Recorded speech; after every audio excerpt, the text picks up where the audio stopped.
पृथ्वी की उत्पत्ति 4.5 बिलियन साल पहले हो चुकी है और पृथ्वी की सतह का लगभग 71% हिस्सा पानी से ढका है। पृथ्वी के लगभग 36 करोड़ 17 लाख 40 हजार वर्ग किलोमीटर क्षेत्र में समुद्र फैले हैं।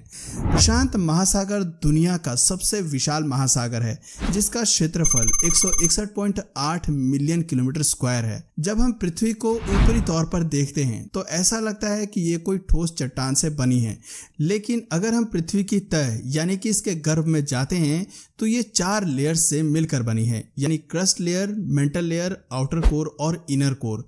इनमें सबसे ऊपरी लेयर क्रस्ट है, जिस पर हम सभी रहते हैं। दरअसल पृथ्वी के नीचे क्या है, ये जानने के लिए वैज्ञानिकों ने एक गहरा गड्ढा खोदा, जिसे कोला सुपर डीप बोरवेल नाम दिया गया। वैज्ञानिकों ने पृथ्वी को समझने के लिए जमीन में एक गहरा गड्ढा खोदने का प्लान किया, जिससे धरती की आंतरिक संरचना के बारे में पता लगाया जा सके। इसके लिए उन्होंने रूस में एक गहरा गड्ढा खोद दिया, जिसे कोला सुपर डीप बोरवेल नाम दिया गया। यह पृथ्वी पर सबसे गहरा आर्टिफिशियल पॉइंट है, जो 40,230 फीट यानी कि 12.2 किलोमीटर गहरा है। इसके डायमीटर की अगर बात करें तो यह 9 इंच है। इतने गहरे गड्ढे को खोदना कोई आसान काम नहीं था, इसलिए इसे खोदने में पूरे 20 साल लगे। को खोदने के बाद तापमान 300 डिग्री सेल्सियस के ऊपर जाने लगा था और इतनी गहराई में खुदाई के सारे उपकरण भी पिघलने लगे थे। मशीनों ने काम करना बंद कर दिया था। लेकिन दोस्तों, अगर हम कल्पना करें कि हम कोर तक पहुंच चुके हैं और हम कोर को दूसरी तरफ से खोदना शुरू करेंगे, तो हम पृथ्वी के एक वक्र पृष्ठ पॉइंट से दूसरे वक्र पृष्ठ पॉइंट तक पहुंच जाएंगे।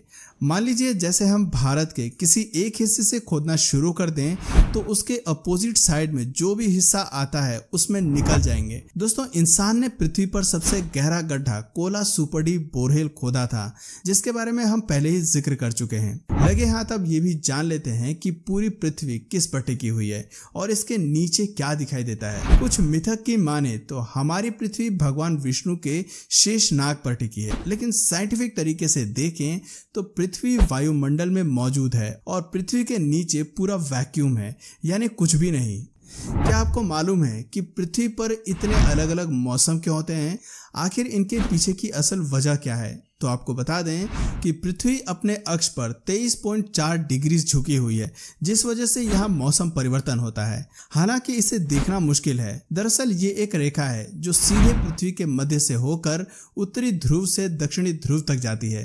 इसका सीधा सा मतलब ये है कि दुनिया के अलग अलग हिस्सों में और साल के भिन्न भिन्न समय में सूरज की ओर झुकाव होता है। इस कारण हम स्प्रिंग, समर, रेनी, ऑटम और विंटर सीजन का आनंद ले पाते हैं।